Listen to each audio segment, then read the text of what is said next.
ईदगाह मुंशी प्रेमचंद्र द्वारा रचित। रमज़ान के पूरे 30 रोज़ों के बाद ईद आई है। कितना मनोहर, कितना सुहावना प्रभाव है। वृक्षों पर अजीब हरियाली है, खेतों में कुछ अजीब रौनक है, आसमान पर कुछ अजीब लालिमा है। आज का सूर्य देखो कितना प्यारा, कितना शीतल है, यानी संसार को ईद की बधाई दे रहा है। गांव में कितनी हलचल है, ईदगाह जाने की तैयारियां हो रही है। किसी के कुर्ते में बटन नहीं है, पड़ोस के घर में सुई धागा लेने दौड़ा जा रहा है। किसी के जूते कड़े हो गए हैं, उनमें तेल डालने के लिए तेली के घर पर भागा जाता है। जल्दी जल्दी बैलों को सानी पानी दे दे, ईदगाह से लौटते लौटते दोपहर हो जाएगी। 3 कोस का पैदल रास्ता, फिर सैकड़ों आदमियों से मिलना भेंटना, दोपहर के पहले लौटना असंभव है।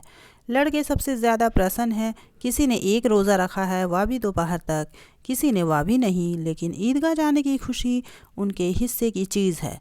रोज़े बड़े बूढ़े के लिए होंगे, इनके लिए तो ईद है।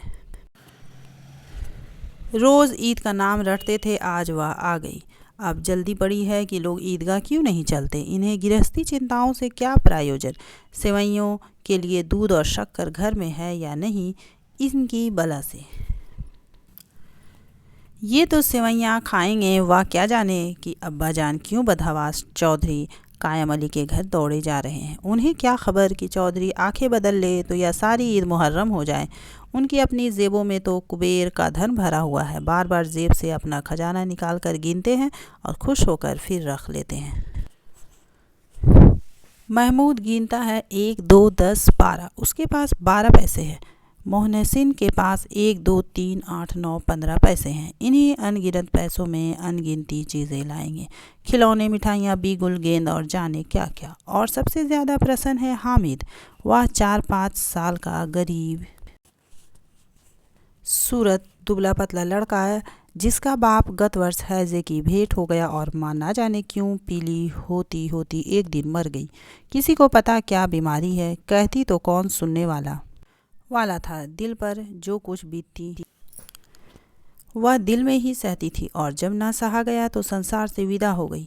अब हामिद अपनी बूढ़ी दादी अमीना की गोद में सोता है और उतना ही प्रसन्न है। उसके अब्बा जान रुपये कमाने गए हैं, बहुत सी थैलियाँ लेकर आएंगे। अम्मी जान अल्लाह मियाँ के घर से उसके लिए बड़ी अच्छी अच्छी चीज़ें लाने गई है, इसलिए हामिद प्रसन्न है। आशा तो बड़ी चीज़ है, और फिर बच्चों की आशा, उनकी कल्पना तो राय का पर्वत बना लेती है। हामिद के पाँव में जूते नहीं है, सिर पर एक पुरानी धुरानी टोपी है जिसका गोटा काला पड़ गया है, फिर भी वह प्रसन्न है।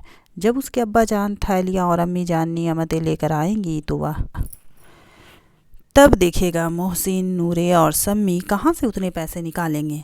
अभागिन अमीना अपनी कोठरी में बैठी रो रही है। आज ईद का दिन है, उसके घर में दाना नहीं। आज आबिद होता तो क्या इसी तरह ईद आती और चली जाती। इस अंधकार और निराशा में वह डूबी जा रही है। किसने बुलाया था इस निगोड़ी ईद को। इस घर में उसका काम नहीं, लेकिन हामिद, उसे किसी के मरने जीने के क्या मतलब। उसके अंदर प्रकाश है, बाहर आशा। विपत्ति अपना सारा दल बल लेकर आए, हामिद की आनंद भरी चितवन उसका विध्वंस कर देगी। हामिद भीतर जाकर दादी से कहता है, तुम डरना नहीं अम्मा, मैं सबसे पहले आऊँगा, बिल्कुल ना डरना। अमीना का दिल कचूट रहा है। गांव के बच्चे अपने अपने बाप के साथ जा रहे हैं। हामिद का बाप अमीना के सिवा और कौन है। उसे कैसे अकेले में ले जाने दे। उस भीड़ भाड़ से बच्चा कहीं खो जाए तो क्या हो। नहीं, अमीना उसे यूँ ना जाने देगी। नन्ही सी जान, 3 कोस चलेगा कैसे। पैर में छाले पड़ जाएंगे, जूते भी तो नहीं है। वह थोड़ी थोड़ी दूर पर उसे गोद में ले लेती, लेकिन यहाँ सेवैयाँ कौन बनाएगा। पैसे होते तो लौटते लौटते सब सामग्री जमा करके चटपट बना लेती। यहाँ तो घंटों चीज़ें जमा करने लगेंगे। मांगे का ही तो भरोसा ठहरा।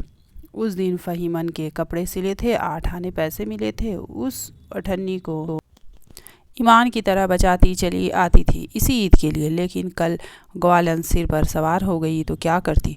हामिद के लिए कुछ नहीं है तो 2 पैसे का दूध तो चाहिए ही। अब तो कुल 2 आने पैसे बच रहे हैं। 3 पैसे हामिद की जेब में, 5 अमीना के बटवे में। यही तो बिसात है और ईद का त्यौहार। अल्लाह ही बेड़ा पार लगाए। धोबन और नाइन और मेहतरानी और चूड़ीहारिन सभी तो आएगी। सभी को सेवैयाँ चाहिए और थोड़ा किसी को आँख हो नहीं लगता। किस किस से मुंह चुराएगी और मुंह क्यों चुराए। साल भर का त्यौहार है, ज़िंदगी खैरियत से रहे, उसकी तकदीर भी तो उसी के साथ है। बच्चे को खुदा सलामत रखे, ये दिन भी कट जाएंगे। गांव से मेला चला और बच्चे के साथ हामिद भी जा रहा था। कभी सबके सब दौड़ कर आगे निकल जाते, फिर किसी पेड़ के नीचे खड़े होकर साथ वालों का इंतज़ार करते। यह लोग क्यों इतना धीरे धीरे चल रहे हैं। हामिद के पैरों में तो जैसे पर लग गए हैं। वह कभी थक सकता है। शहर का दामन आ गया। सड़क के दोनों ओर अमीरों के बागीचे हैं। पक्की चारदीवारी बनी हुई है। पेड़ों में आम और लीचियां लगी हुई है। कभी कभी कोई लड़का कंकड़ी उठाकर आम पर निशाना लगाता है। माली अंदर से गाली देता हुआ निकलता है। लड़के वहाँ से एक फलांग पर है, खूब हंस रहे हैं। माली को कैसा उल्लू बनाया है। बड़ी बड़ी इमारतें आने लगी। या अदालत है, या कॉलेज है, या क्लब है। इतने बड़े कॉलेज में कितने लड़के पढ़ते होंगे। सब लड़के नहीं हैं जी, बड़े बड़े आदमी हैं सच। उनकी बड़ी बड़ी मूछें हैं। इतने बड़े हो गए अभी तक पढ़ते जाते हैं। ना जाने कब तक पढ़ेंगे और क्या करेंगे इतना पढ़कर। हामिद के मदरसे में 2-3 बड़े बड़े लड़के हैं, बिल्कुल 3 कौड़ी के। रोज़ मार खाते हैं, काम से जी चुराने वाले। इस जगह भी उसी तरह के लोग होंगे और क्या। क्लब घर में जादू होता है। सुना है यहाँ मुर्दों की खोपड़ियाँ दौड़ती हैं और बड़े बड़े तमाशे होते हैं, पर किसी को अंदर नहीं जाने देते। और वहाँ शाम को साहब लोग खेलते हैं। बड़े बड़े आदमी खेलते हैं, मूंछों दाढ़ी वाले। और मेमे भी खेलती हैं सच। हमारी अम्मा को याद दे दो, क्या नाम है, बैट, तो उसे पकड़ ही ना सके, घुमाते ही लुढ़क जाए। महमूद ने कहा। हमारी अम्मी जान का तो हाथ कांपने लगे। अल्लाह कसम, मोहसिन बोला। चलो मानो आटा पीस लेती है, ज़रा सी बैट पकड़ लेगी तो हाथ कांपने लगेंगे।